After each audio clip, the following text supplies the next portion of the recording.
नमस्कार दोस्तों, मैं अमन स्वागत करता हूं आपके अपने YouTube चैनल एजुकेशन हब पे। यह पर्यावरण एक परिचय का 15वां क्लास है और आज के क्लास में भी हम देखेंगे पारिस्थितिकी तंत्र के घटक, जिसका कि अब पार्ट 2 है। जैसा कि मैंने बता रखा था कि पारिस्थितिकी तंत्र के दो घटक हैं। मूल रूप से एक है आपका जैविक घटक और दूसरा है आपका अजैविक घटक। ठीक है, अजैविक घटक। तो हम लोगों ने अरे 14वां जो आपका वीडियो था पर्यावरण एक परिचय का, उसमें हमने कवर किया था जैविक घटक को अच्छे से, और आज हम लोग कवर करने वाले हैं अजैविक घटक को। और जैसा कि मैंने बताया कि यह जो आपका क्लासेस चल रहे हैं, यह जितने भी ऑल वनडे एग्जाम हैं उन सभी में, साथ ही साथ टेट या स्टेट केवीएस, इन सभी के एग्जामों में काफ़ी इंपॉर्टेंट है। यहाँ से 100% है कि क्वेश्चन आते हैं। तो चलिए शुरू करते हैं। तो सबसे पहले ये देख लेते हैं कि हमने पिछले क्लास में क्या देख रखा था। तो मैंने बताया था पारिस्थितिकी तंत्र के मूल रूप से दो घटक हैं, पहला है आपका जैविक और दूसरा है आपका अजैविक घटक। तो जैविक घटक में मूल रूप से कितने आते हैं? तीन आते हैं। एक आपका उत्पादक, दूसरा है आपका उपभोक्ता और तीसरा है आपका अपघटक। उत्पादक में हरे पेड़ पौधे आते हैं। उपभोक्ता को मूल रूप से तीन भागों में बांटा गया: प्राथमिक उपभोक्ता, द्वितीयक उपभोक्ता, तृतीयक उपभोक्ता। और तृतीयक उपभोक्ता को हम लोग शीर्ष मांसभक्षी के नाम से जानते हैं। और साथ ही साथ अब घटक क्या है, इनके बारे में भी आपको बताया जा चुका है। कवक और बैक्टीरिया वह सभी मतलब कवक और बैक्टीरिया जो सभी जैविक मतलब कि पेड़ पौधे, वनस्पतियां और जीव जंतुओं को मिट्टी में मिलाने का कार्य करते हैं, जटिल पदार्थों को सरल पदार्थों में तोड़ने का कार्य करते हैं, वो अपघटक कहलाते हैं। और अपघटक में मूल रूप से कवक और बैक्टीरिया आते हैं। तो इन सारी चीज़ों को, जो आपके जैविक घटक के सारे कंटेंट्स यहाँ पे दिख रहे हैं, इन सभी चीज़ों को हम लोगों ने कवर कर रखा है पर्यावरण के 14वें वीडियो में। आज की वीडियो में हम देखेंगे यहाँ पे अजैविक घटक के बारे में। ठीक है, जो आपके अजैविक घटक हैं। तो अजैविक घटक में क्या क्या हमें देखना है? तो अजैविक घटक में हमें देखना है कार्बनिक घटक कौन कौन से होते हैं, अकार्बनिक घटक कौन से होते हैं और भौतिक घटक कौन से होते हैं। तो वीडियो छोटा ही होने वाला है, ठीक है, बने रहिएगा आप अंत तक। चलिए शुरू करते हैं। तो यहाँ पे मैंने बता रखा है पारिस्थितिकी तंत्र के घटक। तो पारिस्थितिकी तंत्र के मूल रूप से दो घटक होते हैं, जैविक और अजैविक। जैसा मैंने बताया, जैविक घटक को देख रखे हैं। जैविक घटक किसे कहते हैं? तो हर जीवी घटक जो भोजन, प्रजनन, अन्य जीवों को प्रभावित करते हैं तथा ऊर्जा का आदान प्रदान एवं विकास करता है, जैविक घटकों में शामिल होता है। ठीक है, अर्थात जो एक मनुष्य, एक जीव की भांति कार्य करता है, जिसमें प्रजनन हो, वृद्धि हो, ग्रोथ, प्रजनन हो, वृद्धि हो, वह अपशिष्ट पदार्थों का उत्सर्जन करे, ठीक है, उसमें गति हो, ये सारी चीजें क्या करता है? एक जीव करता है। तो इन सभी चीजों की जिसमें अनुभूति होती है, वो क्या कहलाते हैं? जैविक घटक कहलाते हैं। अजैविक घटक किसे कहते हैं? सिंपल सा कि जिनमें ये सारी चीजें, कोई सिंपल सा कहे अजैविक किसे कहते हैं? तो जिनमें ये सारी चीजें मौजूद ना हो, न उसमें वृद्धि हो, न उसमें प्रजनन हो, न उसे ऊर्जा उत्पन्न करने की क्षमता हो, न उसे उत्सर्जन करने की क्षमता हो, न ही उसमें गति हो, ये सारी चीजें जिसमें नहीं रहती, वो क्या कहलाते हैं? अजैविक घटक। तो सिंपल सा कह सकते हो, जैविक घटक को हम लोग सजीव भी कह सकते हैं और अजैविक घटक को हम लोग निर्जीव भी कह सकते हैं। ठीक है, तो जो सजीव प्राणी होते हैं उसे हम लोग जैविक घटक कहते हैं, जो निर्जीव प्राणी होते हैं उसे हम लोग अजैविक घटक कहते हैं। तो यहाँ पे देखते हैं कि पर्यावरण में मौजूद सभी निर्जीव घटक अजैविक घटकों में शामिल होते हैं। अब घटकों के अपघटन द्वारा मृत वनस्पतियां एवं जंतुओं को कार्बनिक एवं अकार्बनिक घटकों में विभक्त कर दिया जाता है। कार्बनिक और अकार्बनिक घटक मिलकर निर्जीव वातावरण का निर्माण करते हैं। तो सिंपल सी बात है कि अगर आपसे पूछा जाए कि अजैविक घटक कौन है, तो वह सभी चीजें जिनमें जीवन नहीं होता, अर्थात जो आपने बचपन में विज्ञान का डिफिनेशन पढ़ रखा है ना, सजीव किसे कहते हैं, तो सजीव को हम क्या कहते हैं? जैविक। और निर्जीव किसे कहते हैं? तो निर्जीव को हम लोग क्या कहते हैं? अजैविक। इसको हम लोग इंग्लिश में बायोटिक बोलते हैं और इसको हम लोग अजैविक को हम लोग इंग्लिश में एबायोटिक बोलते हैं। ठीक है, तो इंग्लिश में जैविक को बायोटिक और अजैविक को, ठीक है, एबायोटिक के नाम से जानते हैं। तो यहां पे समान रूप से याद रखिएगा कि जैविक का मतलब सजीव और अजैविक का मतलब निर्जीव। ठीक है, अजैविक का मतलब निर्जीव, छोटे में लिखते हैं। आगे बढ़ते हैं यहाँ पे। तो यहाँ बताया गया कि जैविक घटकों को तीन घटकों में शामिल किया जाता है। एक है उत्पादक। उत्पादक में कौन आते हैं? हरे पेड़ पौधे। वो सभी हरे पेड़ पौधे जो सूर्य के प्रकाश की उपस्थिति में प्रकाश संश्लेषण की क्रिया के दौरान अपना भोजन बनाते हैं, उन्हें हम लोग उत्पादक कहते हैं। उत्पादक को हम लोग स्वपोषी भी कह लेते हैं। उसके बाद उपभोक्ता। उपभोक्ता को हम लोग परपोषी के नाम से भी जानते हैं। ठीक है, उपभोक्ता, इन्हें हम लोग परपोषी के नाम से भी जानते हैं। और यह प्राथमिक उपभोक्ता, ठीक है, प्राथमिक उत्पादक पर निर्भर होते हैं। तो इसमें प्राथमिक उपभोक्ता को हम लोग क्या कहते हैं? शाक बच्ची। यहाँ पे होता है आपका मांस बच्ची। और ये आपके होते हैं शीर्ष मांसभक्षी। शीर्ष मांसभक्षी के बारे में मैंने बताया था कि जिनका कोई अन्य जीव शिकार न कर सके, जैसे शेर हो गया, बाघ हो गया, चील हो गया, इनका कोई अन्य जीव शिकार नहीं करता है, इनको हम लोग कहते हैं शीर्ष मांसभक्षी में। शाकाहारी जो उत्पादकों पर निर्भर होते हैं, मांसाहारी जो शाकाहारियों को खाते हैं। तो ये भी पिछले क्लास में हो रखा है। आज का जो क्लास मूल रूप से शुरू होने वाला है यहाँ से कि अजैविक घटक। तो अजैविक घटक में अगर मूल रूप से आपसे पूछा जाए तो अजैविक घटक मूल रूप से दो प्रकार के होते हैं, कार्बनिक और अकार्बनिक। ठीक है, जिसमें कार्बन की मात्रा पाई है तो उसे कार्बनिक कहते हैं, जिसमें कार्बन की मात्रा नहीं पाई है तो उसे अकार्बनिक कहते हैं।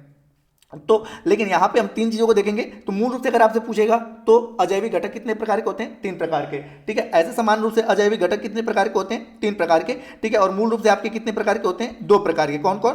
कार्बनिक और अकार्बनिक। और सामान्य रूप से अगर आपसे पूछा जाए तो तीन प्रकार के होते हैं, कार्बनिक घटक, अकार्बनिक घटक और भौतिक घटक। तो यहां पर देखते हैं कि ये कौन कौन है। तो सबसे पहले देखते हैं कार्बनिक घटक। तो कार्बनिक घटकों में प्रोटीन, कार्बोहाइड्रेट, वसा आदि आते हैं। मतलब इसमें हम लोग विटामिन को भी शामिल कर लेते हैं। ठीक है, विटामिन। तो कार्बनिक घटकों में कौन कौन शामिल होते हैं? तो आपका प्रोटीन, कार्बोहाइड्रेट, वसा, विटामिन, जिसके अपघटन पर यूरिया और ह्यूमस आदि पदार्थ उत्पादित होते हैं। और इन अकार्बनिक पदार्थों को पुनः पौधों द्वारा ग्रहण कर लिया जाता है या पौधों द्वारा तैयार किया जाता है। तो यहाँ पे कार्बनिक घटक किसे कहते हैं? जिसमें कार्बन की मात्रा पाई जाती हो। ठीक है, जैसे आपने देखा होगा कि जहां पे पेड़ पौधे सड़ते हैं, जैसे यहाँ पे कहा गया ना कि इनके अपघटन से ह्यूमस, और ह्यूमस किसे कहते हैं? मृदा की जो सबसे ऊपरी परत होती है, जो पेड़ पौधों के सड़ने और गलने से बनती है। ठीक है, सबसे उपजाऊ ये होती है। तो आप देखते हो गांव में खेती होती है और आप खेती में जो घास निकलते हैं उसको क्या करते हो? खेत से बाहर फेंक देते हो, और कुछ समय बाद जब वहां पे पानी लगता है और वह सड़ते गलते हैं तो कैसा हो जाता है? काला। ठीक है, काला हो जाता है। ठीक है, तो वही जो काला पदार्थ जो मृदा की ऊपरी भूपरपट्टी में, उसी को हम क्या कहते हैं? ह्यूमस। और उस काले पदार्थ में वो जो सड़ा गला चीज है ना, वहां पे किसी बीज को आप ले जाके बो दो। ठीक है, फिर वहां पे देखना बिना किसी खाद पानी के वहां का बीज बहुत अच्छा होगा। ठीक है, क्यों? क्योंकि वहां पे कार्बनिक पदार्थ सड़े और गले हैं और ऑलरेडी वहां की मृदा क्या हो गई? उपजाऊ हो गई है। तो उसी काले पदार्थ को हम लोग क्या कर लेते हैं? ह्यूमस कहते हैं। तो यहां पे कह रहा है कि कार्बन, तो जिसमें कार्बन की मात्रा उपस्थित होती है उसे कार्बनिक कहते हैं। आप देखोगे इन सभी, जैसे कि कार्बोहाइड्रेट हो गया, प्रोटीन हो गया, वसा हो गया, विटामिन, इन सभी में कार्बन की मात्रा उपस्थित होती है। और इनके अपघटन पर क्या निकलता है? यूरिया और ह्यूमस आदि उत्पादित होते हैं। और इन यहां पे कार्बनिक है, इन कार्बनिक पदार्थों को पुनः ग्रहण पौधों द्वारा कर लिया जाता है। तो यहां पे कार्बनिक होगा, गलती से अकार्बनिक हो गया है। तो इन कार्बनिक पदार्थों को पुनः पौधों द्वारा क्या कर लिया जाता है? ग्रहण कर लिया जाता है। तो आप समझ पाए कि जिसमें कार्बन की मात्रा, जैसे आपका हो गया कार्बोहाइड्रेट, वसा, विटामिन और प्रोटीन। आपसे कई बार पूछा गया एग्जाम में कि निम्न में से कार्बनिक कौन है और कौन कौन से अकार्बनिक है। तो आप पोषक तत्वों के बारे में पढ़ोगे ना, तो यहां पर हम एक डायग्राम बना लेते हैं पोषक तत्वों का। ठीक है, अगली स्लाइड पे ले लेते हैं डायग्राम के लिए। तो यहां पे अगर आप पोषक तत्व, तो मूल रूप से आपके 6 पोषक तत्व होते हैं। तो पोषक तत्वों को 2 पार्टों में बांटा जाता है, कार्बनिक और अकार्बनिक। ठीक है, तो कार्बनिक में कौन कौन आते हैं? कार्बोहाइड्रेट्स, यहां पे कार्बो लिख लेते हैं, प्रोटीन, वसा, और चौथा है विटामिन। ठीक है, ये कार्बनिक में आते हैं। अकार्बनिक में कौन कौन आते हैं? खनिज लवण और जल। ये दोनों क्या आते हैं? अकार्बनिक में आते हैं। कार्बोहाइड्रेट, प्रोटीन, वसा और विटामिन कार्बनिक में आते हैं। और यहां पर खनिज लवण और जल किस में आते हैं? अकार्बनिक। तो इसको बेसिक तौर पे याद रखिए कि आपसे पूछा जाता है कि इनमें से कौन सा कार्बनिक है और कौन सा अकार्बनिक है। तो अब यहां पर हम देखते हैं,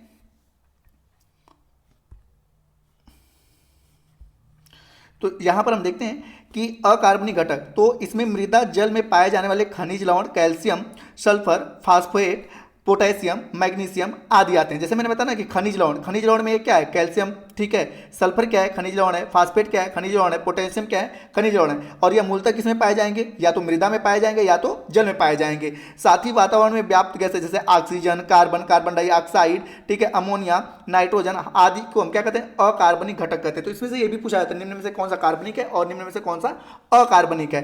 तो हमने बताया कि मृदा और जल में पाए जाने वाले जितने भी खनिज लवण होते हैं, खनिज लवण में कुछ भी, ठीक है, आपका सल्फर, फास्फोरेट, पोटेशियम, और हमारे वायुमंडल में व्याप्त गैसें जैसे carbon dioxide, oxygen, nitrogen, hydrogen इत्यादि, ये सभी के सभी किस में आते हैं? आपके अकार्बनिक घटक में आते हैं। अब यहाँ पे है अगला कि भौतिक घटक। भौतिक घटक किसे कहते हैं? तो इसको हम देखते हैं। तो भौतिक घटकों में वायुमंडल में मौजूद सभी कारकों जैसे कि प्रकाश, हवा, पानी, वर्षा, ऊर्जा आदि आते हैं। पौधों द्वारा सूर्य की ऊर्जा से प्रकाश संश्लेषण की क्रिया के दौरान कार्बनिक ऊर्जा में परिवर्तित किया जाता है और यह कार्बनिक ऊर्जा कार्बनिक अणुओं के रूप में संचरित होती है और यही ऊर्जा संपूर्ण जीवी समुदाय में प्रवाहित होती है। इसी के द्वारा पृथ्वी में जीवन संभव है। तो मूल रूप से जो भौतिक घटक है ना, एक तरह से इनको मैंने कहा था ना कि आपसे पूछा जाए कि जो अजैविक घटक हैं, अजैविक घटक हैं यह कितने प्रकार के होते हैं, तो मूल रूप से दो प्रकार के। कौन कौन से? आपका कार्बनिक और अकार्बनिक। अकार्बनिक, ठीक है। और अकार्बनिक को हम लोग क्या कर लेते हैं? भौतिक कह सकते हैं, ठीक है। अकार्बनिक को हम लोग भौतिक घटक कह सकते हैं, ठीक है। अकार्बनिक को हम लोग भौतिक घटक कह सकते हैं। तो यहां पर देख रहे हो आप लोग कि प्रकाश में, ठीक है, हवा में, पानी में, वर्षा इत्यादि, तो इसमें सभी में आप देखोगे ना कुछ मेटल्स पाए जाते हैं। तो इनके अंतर्गत तो अकार्बनिक जिसमें कार्बन की मात्रा नहीं पाई जाती है। तो आई थिंक अच्छे से आप लोग समझे होंगे कि कौन कौन से कार्बनिक है, मतलब कार्बनिक घटक प्रोटीन, कार्बोहाइड्रेट, वसा और विटामिन।